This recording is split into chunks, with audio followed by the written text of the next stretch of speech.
छठ पूजा का आरंभ नहाए खाए एवं कद्दू भात से होता है। अंतर्गत व्रती को सामान्यतः घर की प्रमुख महिला होती है और समीप की नदी तालाब आदि में जाकर के स्नान करती है एवं उसके बाद घर पर आकर के खाना पकाती है।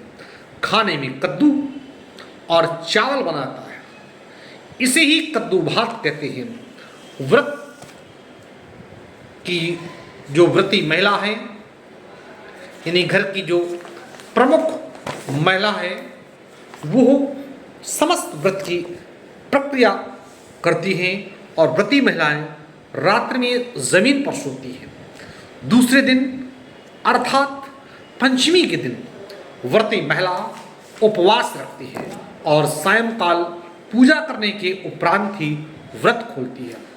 व्रत खोलने में नैवेद्य अर्थात प्रसाद का उपयोग ही होता है। इस प्रक्रिया को खरना कहा जाता है।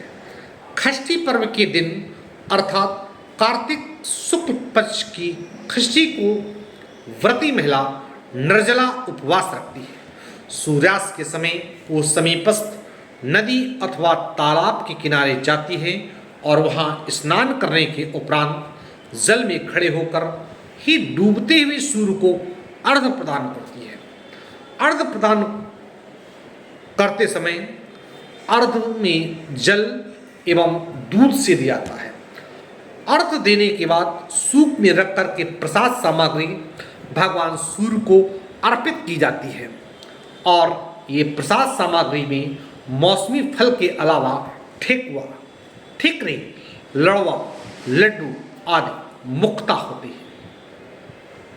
ठेकुआ गेहूं के आटे से बनाया जाता है और लड़वा चावल के आटे से।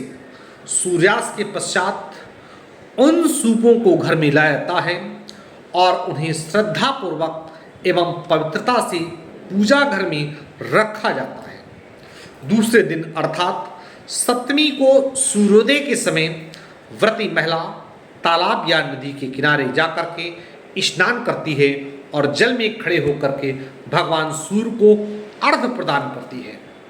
सूपों की सामग्री बदल करके पुनः प्रसाद चढ़ाया जाता है और उसके बाद व्रती महिला घर के अन्य सदस्यों को एवं आसपास के पड़ोस के व्यक्तियों को प्रसाद देती है।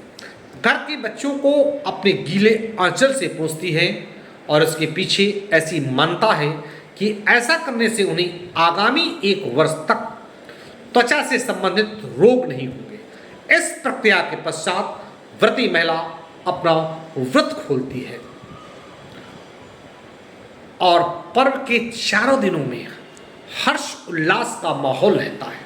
सूर्यास्त में सूर्योदय पर अर्घ्य के दौरान नदी एवं तालाब के किनारे मेले जैसा माहौल रहता है। व्रती महिला के साथ साथ घर के सभी सदस्य भी पूजा स्थल पर पहुंचते हैं और व्रती महिला से आशीर्वाद लेते हैं। नदी एवं तालाब के किनारे दीपों की श्रृंखला देखते ही बनती है। चारों ओर षष्ठी या छठ पूजा के गीतों से वातावरण गुंजायमान रहता है और ऐसे ही कतिपय गीतों का अंतरंग होता है। अन्न देहले धन देहले वंश बढ़ेले ना, बबुआ होई कि हमके ता हम छठ करबोना।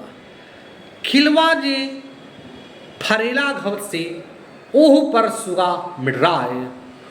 उगू न सूरज देव भैलो अरक के बेर, हम करेली छठ व्रतिया से उनके लाखी। सेवले चरण तोहार है छठी महिमा, छठी मैया महिमा तोहार अपार है।